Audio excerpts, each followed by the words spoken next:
Oh, hello. Welcome to this festive edition of Tracing the Rails. When we filmed our series in Henfield in West Sussex, we thought it might be a nice idea to put on an Antiques Roadshow style event. And the lovely people at the Railway Inn said that we could use their pub. Through social media, we asked whether people wanted to come along with their railway memorabilia. Now, we weren't really too sure how many people would come along, but we were surprised and delighted. It felt like the whole village turned up at the pub.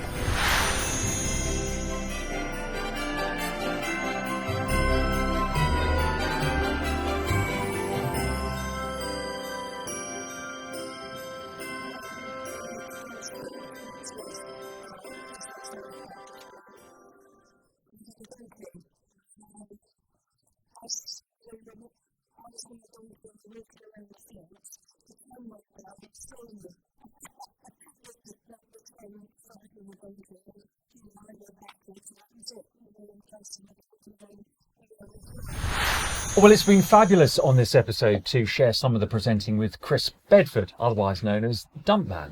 And we're very grateful that you're here with us for our fabulous roadshow today. It's a great treat. Thanks for having me. And I think really I would love to know a little bit more about you, because you've had a fascination with the Sussex Railways for many years, haven't you? What started all that off? My dad, really, taking us on walks through the countryside through the 70s and 80s and saying this is, where trains used to run, some of which he rode, he rode on the Steyning Line to Steyning Market, and that started a lifelong interest. And you've made it a mission of yours to not only visit these places, but to document them so beautifully as well, with photographs and videos and YouTube submissions that are immensely popular. How did that side of things start off with you then? It actually started off with a video of the West Pier, funnily enough, when you could still go on the West Pier. And girlfriend at the time said, that's quite exciting footage, why don't you pop it on eBay? And there was a huge response. I'd already done a number of videos of railways for myself as opposed to for sale or for distribution.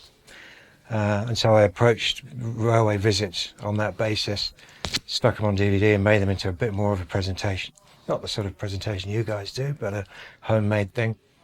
And they sold like hotcakes. So Barry, what brings you here today to this Tracing the Rails event? Okay, we used to live at Bedford, which is up on the south side of Henfield. We lived in a road called Southview Terrace, and it's got a fantastic view all the way down the Ada Valley, right down to Steyning. And myself and my brother, used to look out the window and we could see the steam coming all the way up from Steyning, all the way up to Henfield, because the line is almost dead straight.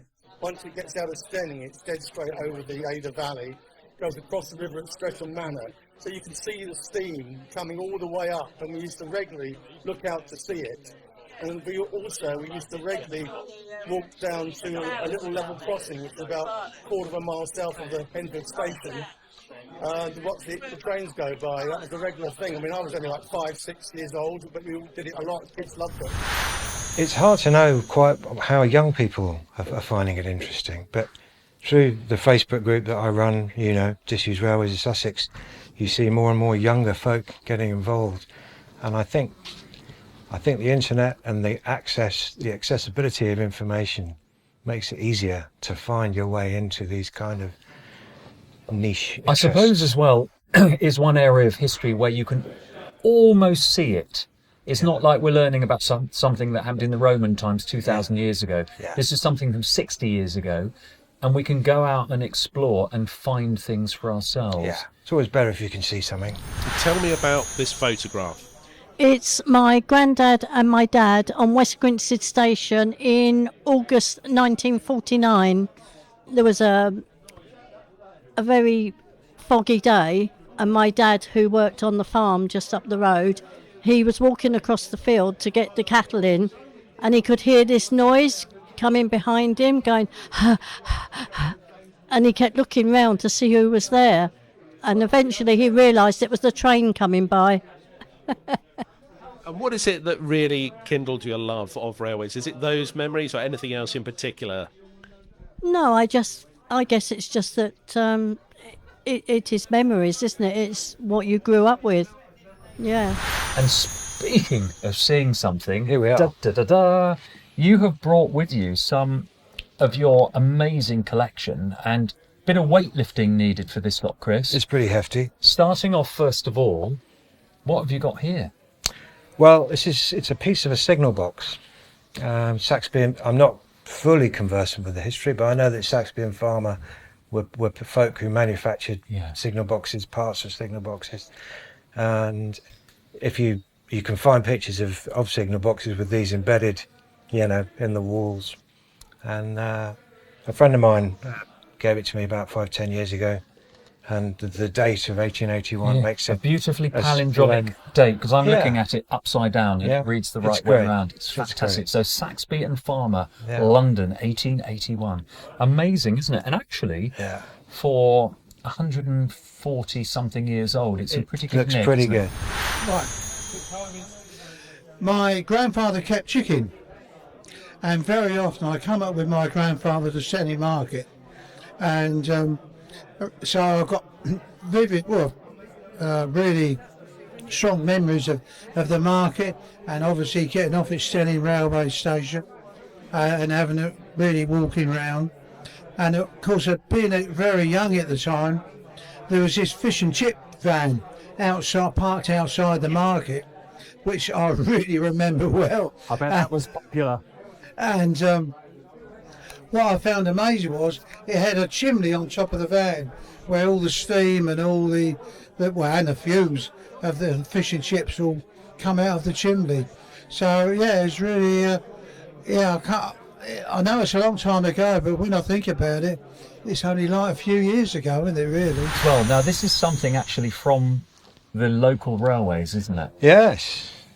If you're not familiar with the construction of railway lines, this is a rail chair that would have been bolted to the sleepers. That's it. And the rail sits inside there. Now, what is amazing, when we had this before, even a very short piece, this is perhaps 15 centimetres long, that is astoundingly heavy. And I think it's so remarkable that the railways were built in the middle of the 1800s with virtually no machines. It was all manual labour. They must have been immensely strong. They must have been. And had lots and lots of people. And horses. And horses and things. So tell me about this then. Well, this is... it's got engravings on it, It does have embossings even. London, Brighton and South Coast Railway. It says LBSCR on one side, and the date over there is 1913. So each railway company had their own rail chairs manufactured. Very slightly different designs, maybe? Yeah, different designs, different shapes, weights, but they nearly all had the initials of the railway company and the date they were made, which makes them a great sort of collectible relic. Yeah. And they must have made hundreds of thousands of these, because if you think, when you look at a picture of a piece of railway track, a sleeper is every foot, and every sleeper had two of these. Yeah. And there were miles of track. What did they do with them all after? Melted down and turned into something else, I suppose. Yeah, very much. It's all our heritage, isn't it? It's our history. It shouldn't be forgotten. And at the moment in West Grinstead, they've got in the old yard an old carriage, but the council are now trying to get rid of it. And I don't think they should. People walk by there. It's like a little museum, I believe. And people always go along the railway line, the old railway line. And no, I think it should stay there. Did you miss the railway? Oh, yeah, I do.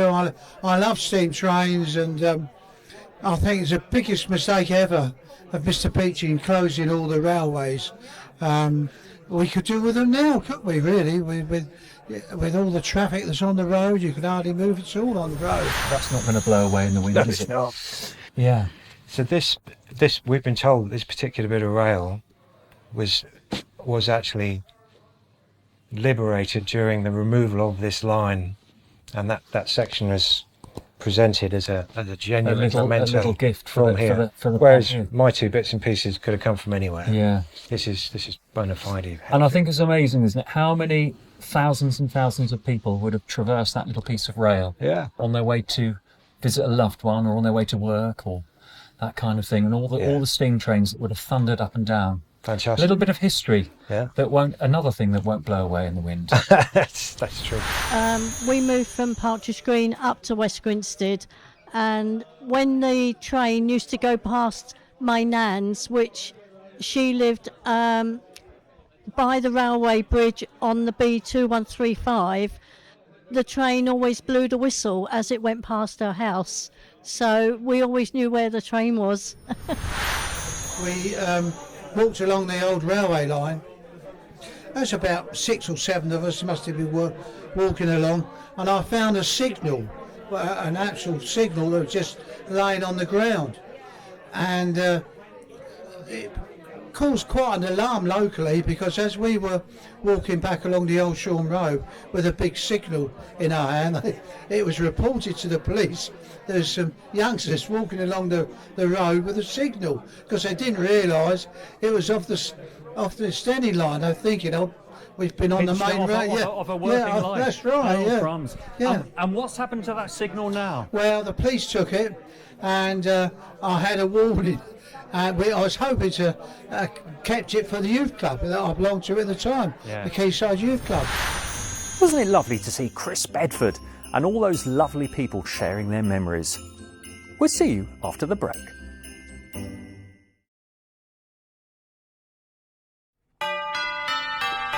Welcome back. Let's return to the Railway Inn in Henfield, where people brought along their wonderful treasures for us to see.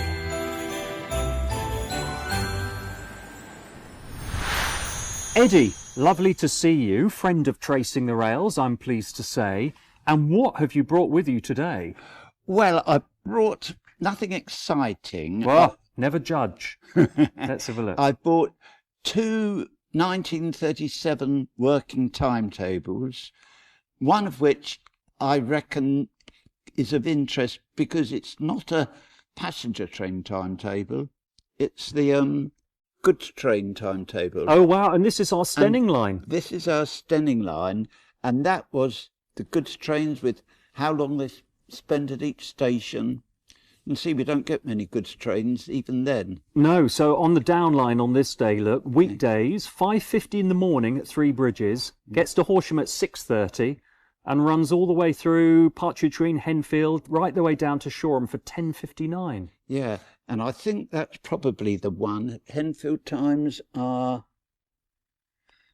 9 past the hour and 7. Yeah. They adjusted it. When I was at school, it always coincided with the 8:30 school train. So I don't know if we can...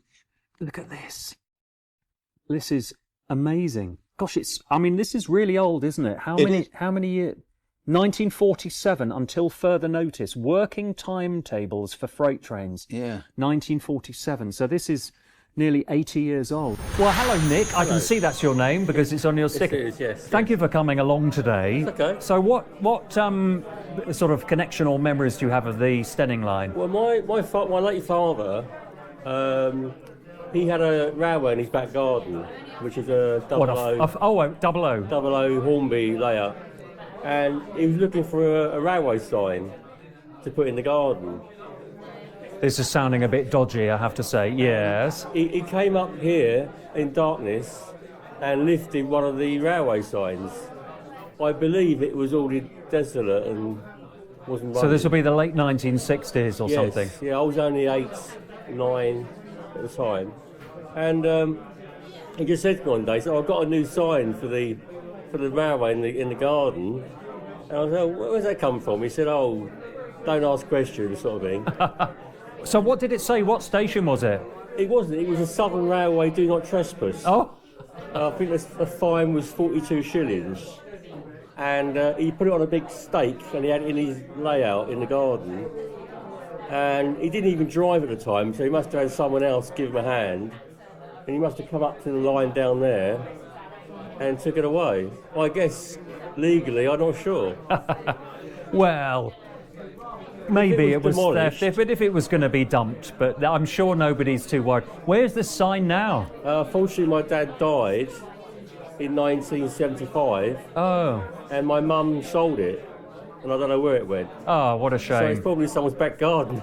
Somewhere. And what about the 00 gauge railway? Do you still do model railways? No, I don't. No, that's my dad's passion. Right. I mean, I'm into railways, but I'm more into my music and stuff. Yeah.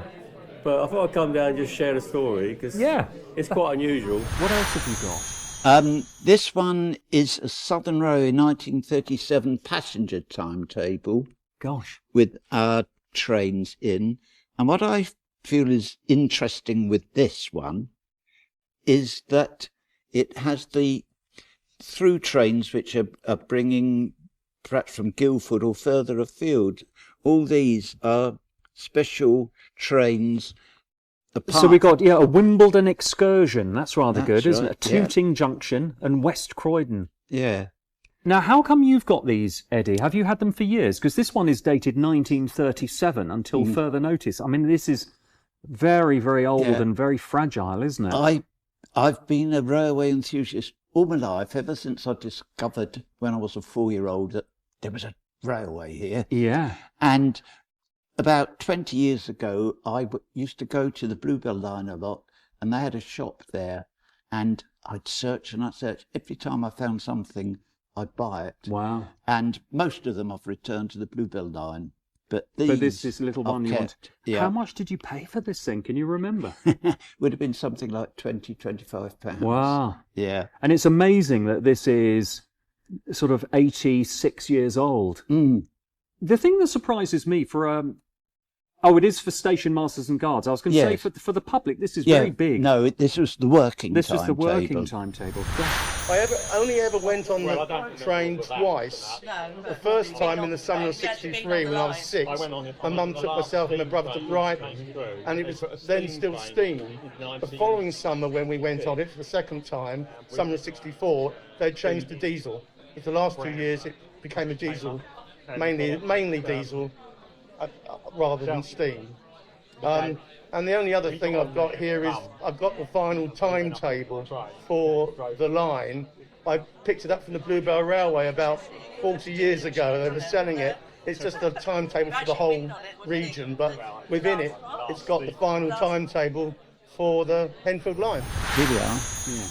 And it would give you here the engine that's going to be working on the Horsham Brighton line. So it's basically an itinerary of what loco is going to be doing what. So the Brighton duty, number 736, D3 class, P&P fitted. What does that mean? That's push and pull fitted. That means it pulled the train one way and pulled it back the other. And pushed it because it's been converted. It's got the dual controls. That's right. Right. Yes. So there we are, Brighton loco, 7:05 a.m. And it will go up to Brighton for 7:23. Horsham at 9:19. Gosh, this is amazing. Yeah, and that was my favourite type of engine, and I'm daft on engines as well. No, a D3 class. Yes, they were Brighton engines. And actually, look at the time it's in operation from 7:05 in the morning, right the way through until 9:23 in the evening. It's a long working day. It is. So you've got the note there of where the men change over. Yes, Brighton men, no ladies then mentioned, no ladies mentioned in the timetable. So the first set on duty 6:20 a.m. and then the late shift took over at 1:45. Yeah. Gosh, brilliant. Yes. Well, I've never seen any of these before. No. I mean, we've seen timetables, but never a passenger and freight time engine workings. Isn't that beautiful? Now, I brought my reading glasses with me because I was expecting people to bring in tiny little things like tickets that I wouldn't be able to focus on. But I don't need these, Dave, because, my goodness, what have you brought with you today? Well, this is the signal box board from Henfield Station from when the line opened. Okay, right. How come, Dave, you have it? Now there's a story. There's a saga. There's a story there, and I can barely remember it because it was a long time ago. Passenger and freight time alterations. Yes, they'd come out every month, every week even, and where my thumb is, was, sorry. Yeah, let's have a look. There was obviously something with the Henfield, here we are. Yeah. So, Shoreham to Three Bridges, that must be a freight train, just revised timetables for one little particular section. Yeah. But these were most important. The railway couldn't run unless they had all these slight... One of them was just an alteration in the timing of a Henfield train. Instead of leaving at, might have been 2:30 and a half minutes, it was to leave at 2:30 and 45 seconds. Oh, You'd my never goodness. believe it. So actually, I mean, today with all these computers and electronic signboards, we take it for granted. But back then, they would have had to check the book, then check for alterations. Yes. So it's really quite tricky, isn't it? Yeah. Very. It was. Yeah. Retimed and extended to Streatham Common. Look at all this. Yeah. Well, how wonderful. Eddie, I'm very grateful that you brought these in. Very precious to you. Yeah, they mean a lot to me. No, absolutely. Absolutely. And I love the fact that, you know, you've got the original staples that have all gone rusty. Well, it shows the age, doesn't it? It certainly does. But we had family connections in Henfield. There was like a farming side of the family. And also my father was a keen angler and belonged to Henfield Angling Society. Right. And down the end of that road, West End Lane, there's a River Ada where we used to fish. So one evening we came up here, and it happened to be just after the railway had shut. And he wanted to check the river was still there so that he could go fishing sort of when the season started again. So one evening we came up in our little Morris Works van that he had, Mum and Dad, my brother Terry and me. Yeah. There was only 2 seats, so he put a couple of deck chairs in the back of the van for me and Terry. Possibly illegal nowadays, but they were different times. On the way back from checking, the river was still there, which was nice. We called into what was the station hotel, changed its name a few times subsequently. Mum and Dad went in for a drink, and Terry and I, being keen young spotters, went over to look at the old station site, which was still definitely recognisable, although the demolition was rather hasty. I think that's interesting because it's an old London, Brighton and South. That means that's earlier than 1923. Yes. And it's obviously a freight coming. So this is this like a luggage label or something? Yes, it's to the big Henfield store, Tobit's. They were the store of Henfield. Everybody knew Tobit. So their address, Messrs S. Tobit and Son, the store's Henfield. Yeah. So that would have just been over there, perhaps. Yeah. From Brand & Co Limited, Lambeth Road in southwest London. Yes. London, Brighton and South Coast Railway. No claim for breakage or shortage can be allowed unless the carriers and Brand & Co Limited are advised immediately. Gosh, how amazing. Strict. I wonder what that was attached to. Yeah, I've no idea. My brother gave it to me, and that's precious to me. Yeah, of course. Yeah. That's amazing. As are some of my tickets. It was lovely to see those old railway timetables. Join us after the break for more stories and relics from the old Steyning Line.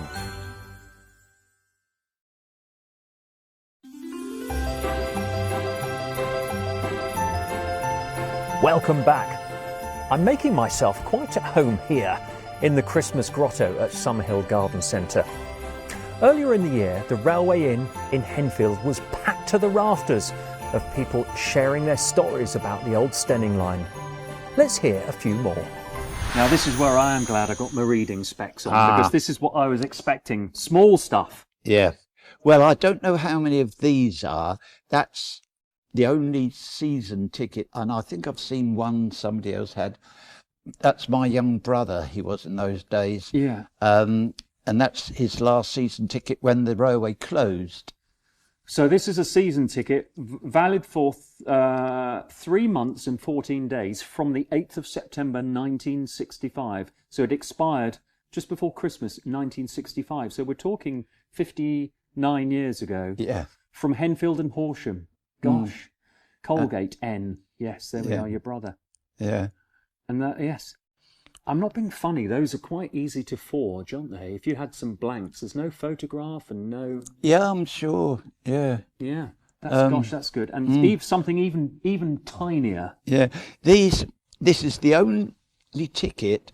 I used to sneak through the station coming home to Henfield with the half of the ticket that was the return. But these tickets, you can see they're in two halves. Yeah. Henfield to Brighton and Brighton back to Henfield. And somehow I managed to keep my ticket at Brighton as well. And actually, so what's nice, again. I can see where it has been split. Yeah. And that is a perfect, in the police we used to call this a perfect mechanical fit, where you know that piece is definitely connected. So well done you for getting, because of course the other bit would have always been discarded or kept by the staff, wouldn't it? That's right, yes. Privilege return, valid for 7 days. How wonderful. And that means that was obviously my father worked on the railways, so we had reduced price.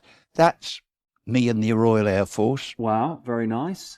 That's a Victoria to Henfield. Yeah, as you see, Her Majesty's forces HMP on leave. Gosh. Yeah. The other little ones are similar. Yeah, but they're all... Oh, that's wonderful. Well, Eddie, I'm very grateful to you for sharing these old tickets with us. And I'm so pleased not only that you kept them, but also that you brought them in to show us. I've come along here because I'm interested in the railways. And my grandfather was actually the station master in Steyning. Oh, wow. So it was very much part of your family growing up. Exactly. And my father, he also worked for the railways, but first in Dorking, and then he went on to Croydon. Oh, I think he was in the booking office as well for a while. Are there any particular memories that you wanted to share coming along today you think people would find most interesting?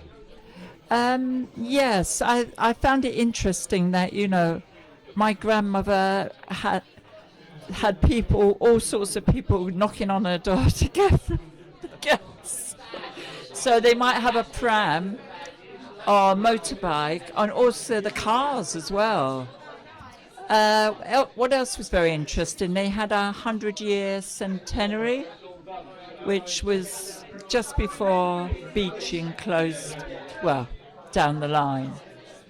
And what is it that most people don't realise about his role that you found particularly interesting or surprising? Because there's a lot that comes with that role that people may not be even aware of that's part of the responsibility. Well, yes, I suppose the responsibility was checking the trains, checking that people could get on and off the train, and also obviously paying for the ride. Paying to go on the train, because as a child we had privileged tickets, so we actually didn't have to pay so much.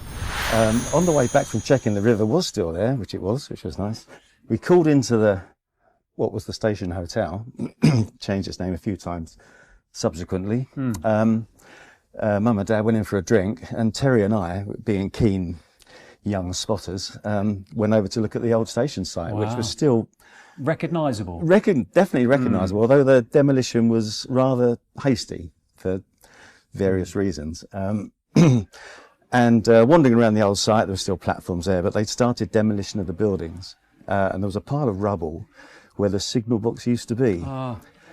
In this pile of rubble was this beautiful object. Look at that. It's surprisingly heavy. It is timber, isn't it? It is timber. But it seems preposterously heavy. They're cast. They're probably cast iron, and then screwed on.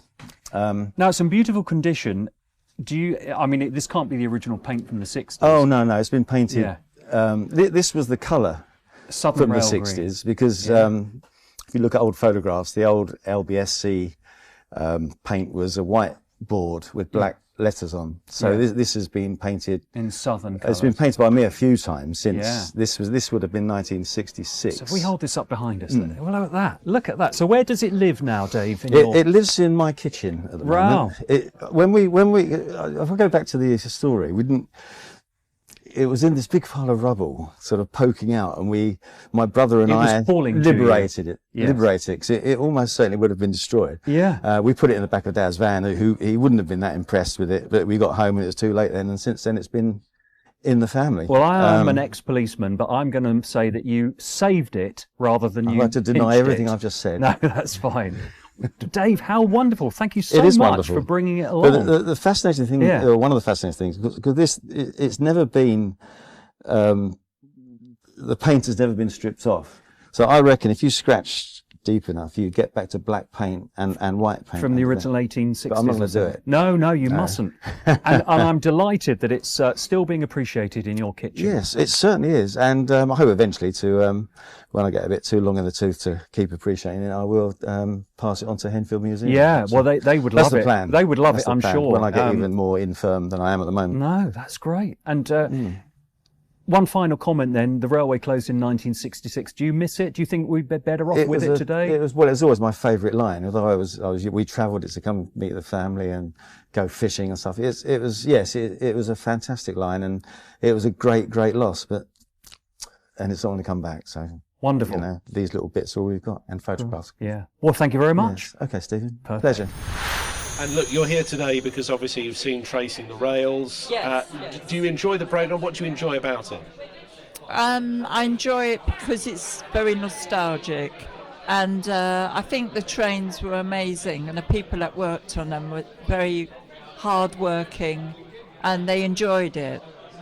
And how would you describe the importance of the history of trains in this particular area? But you must have friends and family that live further afield. And when they come here, how do you explain to them how important trains are for this area? Well, it was very important because some of the people lived right out in the countryside, and there's also people didn't have a car, so that's the only way of travelling, and the buses weren't great, so the train was essential for getting them from A to B. Now, our next contributors are buy one, get one free, because we've got Chris and Derek, nephew and uncle. Yes. If I'm correct. And what have you brought to our roadshow today? That house there, the railway main house, I was born in. Oh, wow. In 1948. Gosh. So right by the railway line? Yes. So out your bedroom window? Yeah, I could hear the train, see the trains, knew what time the trains went by. Gosh, how amazing. How long did you live there then, Chris?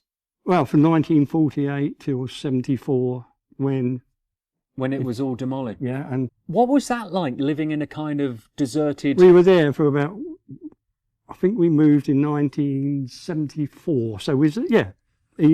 Gosh. And then it was all brought, and all that was demolished to make a housing estate. Oh, how sad that that's all gone now. And you watch your home being demolished? Yes. Crikey. That must have been very upsetting. Well, sign of the times, the railway's gone. But, on the other hand, I gained a house. You got a new house? Everyone's a winner. Yeah. What else have you got here Well, then? these are photographs taken out of the West Sussex County Times in 1968. 1968, That's gosh. Bramber Bridge, I think. It's just come out, just old photographs that came out the West Sussex County Times. Yeah. Bramber Bridge being demolished. And that's the one that went over the railway line. Yes. Yeah. The other side we of Steyning. saw that in a previous episode. This one, oh, I recognise this. Yeah, these are the two bridges. Yes. That are sort of buried now, aren't they? Yes. To some extent, one of them more than the others. And those pylons are still there. Are they? Yeah, we've been filming there. Two road bridges. Gosh, how amazing. Oh, that's a rather sad photograph, isn't it? Taken on the actual track bed. Weeds abound at Steyning Station, most of which will probably be required for the Steyning-Bramber bypass, a scheme not yet given the go-ahead by the Minister of Housing and Local Government. And this is from, what date do we think this is? 1968, I think. Gosh. And you can still see the old station building there at Steyning Station. And then when Park Green come to it, the caravanners moved in. Yes. For 2 or 3 weeks. Gosh, so someone snapped a photograph of that. Yeah, it was the local paper, the Horsham District. And then what have we got here? Bramber Station, which one day will probably become part of the Steyning-Bramber bypass. Yes, it did, in fact. But it took a few years, actually. It didn't happen until the 70s. But look at all that. You can see the embankment where the bridge was. They've all filled that in. And then I think this might be a gas pipeline going through Partridge Green. The platforms at West Grinstead Station presently used for storage of pipes. Now, interestingly, those platforms are still there. Yes. So, yes, that's probably one that's more recognisable. And there's a talk of the railway carriage disappearing. That's This one is from July the 18th, 1968. Though the track has been ripped up and the weeds allowed to grow, Partridge Green Station is not completely... And then the word is missing. That's like a quiz show, isn't it? One house is there, still occupied. And the old cottages are still there. Amazing. They used to be the plate layers' cottages. Yes. The guys that looked after the track. What wonderful stories. And if you've got any stories, why not share them with us on our Tracing the Rails Facebook or Instagram pages. We'll see you after the break.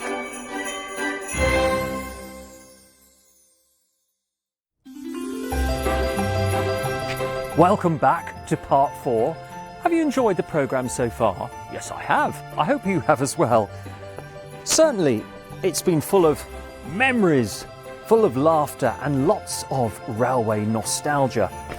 So let's go back to the Railway Inn for one final time to see what you've brought along. We used to have an oil shed there, and my dad used to light the lamps in the evening, and I used to pump them up, light the wick, paraffin lamps I think they were. Gosh. And they used to whistle. They whistled for about... Well, the lamps? Yeah, once they... where the airflow? Yeah, the airflow. Whistled, and then I used to come along as a young kid, swing on the lamp post, put in the... Yeah. About 4 or 5 on each platform. So happy memories for you, Chris. Yeah, not just living there, but actually sort of being completely surrounded by railways. Yes. Interesting little book. Can you tell us a bit more about it? Well, it's just something that I came across from the old father-in-law that he'd kept, obviously, and it's just Horsham, Brighton and round about, well, all the country, really. Prices, times of trains. In 1955, that was... Oh, right, printed. okay. So this is a timetable. Basically a timetable and fare chart. Yeah, from, that's right, yeah. Do we know where Henfield is in it? It's marked here. Henfield's marked there. If I can find it, there we are. Oh, look at that. Somewhere. Henfield, Sussex. Yeah, and Stenning's in the other one. So that's very interesting. It tells you the miles, population, closing day's Wednesday, apparently, from the Victoria or London Bridge via Horsham. First train was 5:20 a.m. Went into Henfield at 7:47. That's amazing. So, how did you say it was your father-in-law's? Yeah. How do you know how he got it? Was it just a? Well, he was one of these. He'd buy a brochure for anything and everything, and timetables, loads of stuff he had. But that in particular stood out, and being as I was on the footplate originally, You're on the footplate? I had 6 years almost on the footplate, yeah. Did you say on the footplate? Was it on the footplate? Was it on our line, or was it other areas in? It was Brighton to Horsham. Brighton to Horsham? Via Steyning, Henfield. Wow. Yeah, I had 5-6 years on there. Brilliant. Went down there as cleaner to Brighton, New England Hill Depot. And I was 17, and when I became 18 they put me on to night work. Being the oldest of the boys, we were engine cleaners, and to get there I had shift work to do, and the last bus was about 9 o'clock to Brighton, so I had to buy a bicycle and cycle from Henfield to Preston Circus to do 8 hours. You cycled, you did 8 hours, and then you cycled from Henfield to Preston Circus. That's right, and then up New England Hill to the depot. You must have been very, very fit at the time. I was 17. I'm a lot fitter than I am now. What do you remember your dad telling you about working on the railway? Well, Dad was kind of a part-time porter. In the end, Dad moved to... He didn't move, we lived here. But his later job was a train ticket inspector on the trains. Yes. He seemed to have got a bit of promotion. Well, at least you're dry, aren't you? On the trains, up and down. Yes. He operated out of Shoreham, and he'd go to London twice a day in those days, if you didn't have a ticket, he'd catch you. Yeah, and you're nabbed and you're given a fine or chucked off the train. Yeah, so, and that was the last picture, Yeah. 1968. I kept them when the local newspaper, I thought, I'll hang on to them. Yeah, well, I'm very glad you hung on Long to time them. ago now. And I'm also very glad, Chris, that you brought them in to show us here on Tracing the Rails. Well, I thought, shan't I, shan't I? I stuck them in there and they preserved. I used the train to go to school. Oh. I lived in Henfield, went to school in Steyning, and we were tearaways, really. We got up to all sorts of silly little things on the train, and sometimes we would stop at Steyning when the market was on a Wednesday, and we'd say, oh, we'll do school tomorrow. So was that the full extent of your tearawayness? No, Is that even a word? we used to do lots of Come on, you things. brought it now. You need to give examples, Roger. Not myself, but a colleague of mine, whose photograph is on the wall in the other room, used to take a light bulb out, put some silver paper on the end, put the light bulb back in, and it used to fuse every other light all the way down the train. We used to think that was great fun, but of course it wasn't really. Don't do this if you're watching at home. But that was what we were like.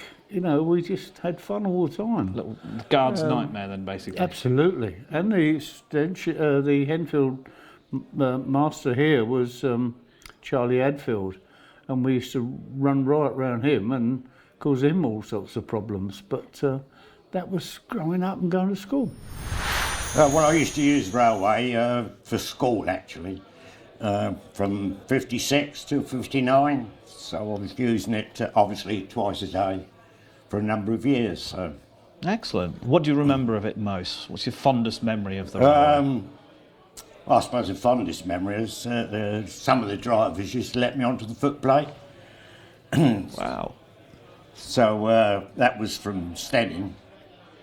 And then we went up to as far as Southwater. Then I had to get back in the carriage because there's another line comes in at Cross Hospital, which is the next station, and there might be an inspector on there. Ah. So I had to... You had to get off the footplate and back in the carriage. Back into the carriage. So we are now talking 58 years since the railway closed. Do you still miss it? Oh, of course you do. Now, like Derek would say, it should have stayed open, and it would have stayed open, I believe, if it was electrified. They never got that far, did No. they? The steam was so expensive.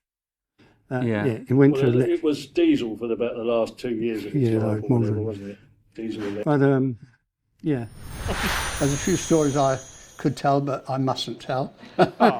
It wouldn't go down to amongst the drivers and the firemen. But, Right. Secret's best kept to the footplate. Yeah. So was there any bits of the line up as far as Horsham, that stretch of line that were particularly challenging to fire the engine, or was it just a case of keeping it not fed? really. I think the only bit that sticks. I was only talking about this afternoon.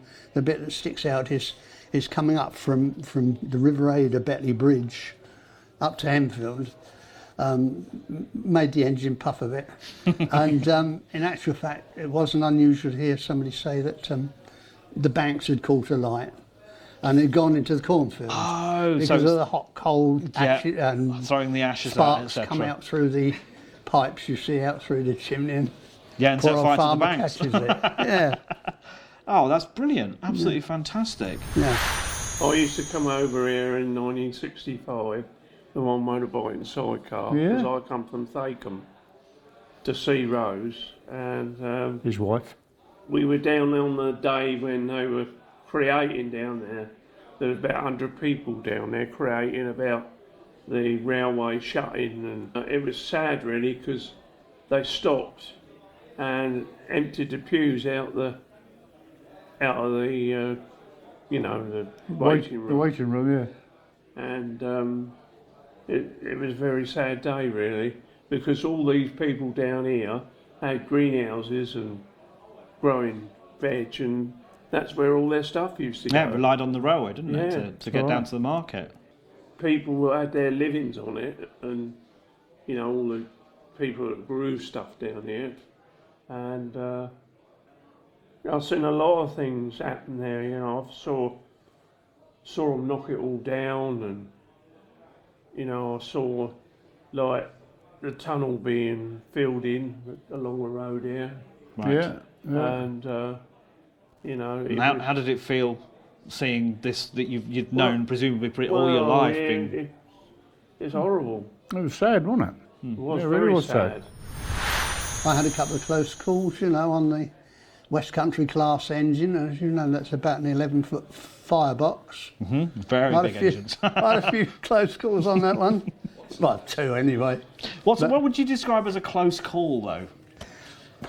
When you can just see the water in the gauge, and you're thumping like heck up an incline, and the poor old driver, when he panics, you've got a problem. He tells you to stand back from the fire door. So a close call isn't so much that the engine's going to run out of steam and you're going to be sat there, it's more that there's going to be an almighty bang from the front end. That, because if the water drops below a certain level on top of the firebox, you've got a fusible valve thing made of lead or whatever. And if the water covers that all the time, you've got no problem.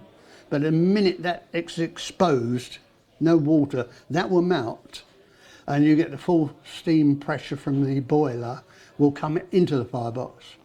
And if the door's open and you're there, Lord help you. Yeah, that doesn't sound very pleasant. The poor old driver, I'd get a shovel full of coal, he'd pull it open, I'd chuck it in, he'd shut it again every time. Just to make sure there were no nasty surprises and no very, very loud bangs. But yeah. All part and parcel of the job, Yeah, it's all the experience. You can turn around and have a laugh at it afterwards, you know. And if we were late into Brighton one day through it, and I was on the carpet a bit for that one. Well, this draws to a close our festive edition of Tracing the Rails, and on behalf of the team, I would like to thank you for all your support with your photographs, your films and all your memories, and your Patreon subscriptions. If you want to be part of the journey to take this programme forward, check out our website, tracingtherails.com.